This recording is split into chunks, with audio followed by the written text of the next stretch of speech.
And now, ladies and gentlemen, it gives me a great deal of pleasure to present to you the next President of the United States, Jimmy Carter.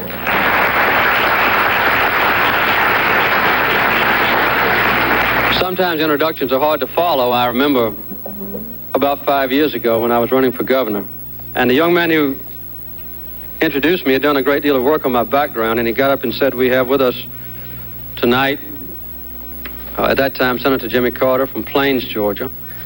He went to Georgia Southwestern College where he studied chemistry. And then he said he went to Georgia Tech where he studied engineering. And then he pointed out that I had gone to the U.S. Naval Academy and received a degree in naval science. And then he said he went to Union College in Schenectady, New York, where he did his graduate work in nuclear physics. And now he said he grows peanuts for a living."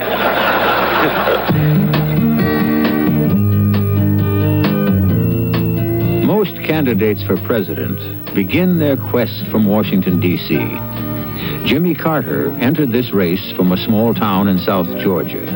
Like many Americans, he feels out of touch with Washington and the people who govern there.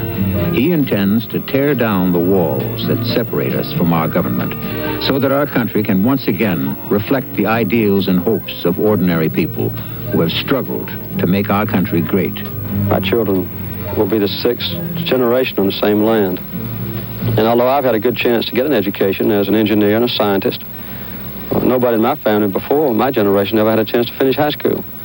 We've always worked for a living. We know what it means to work. Through hard work, Jimmy Carter built a successful family business. And he put the same drive and energy into solving community problems.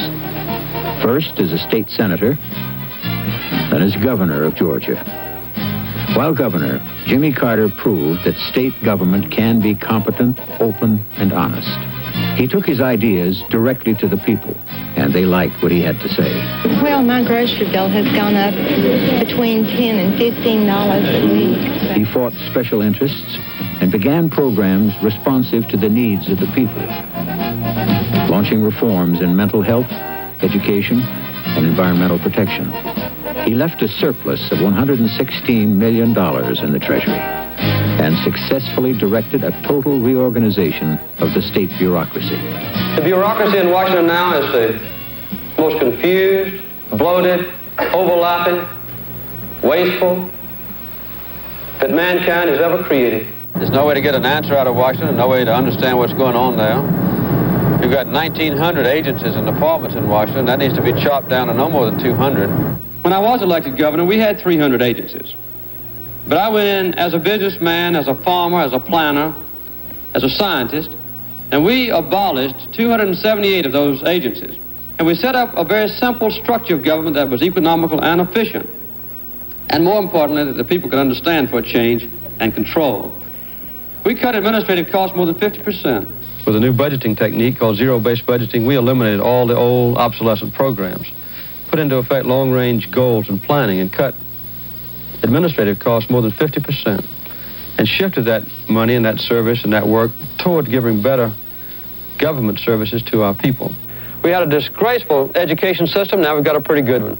Had a disgraceful prison system, it's much better than it was. Had a disgraceful mental health program, now it's pretty good.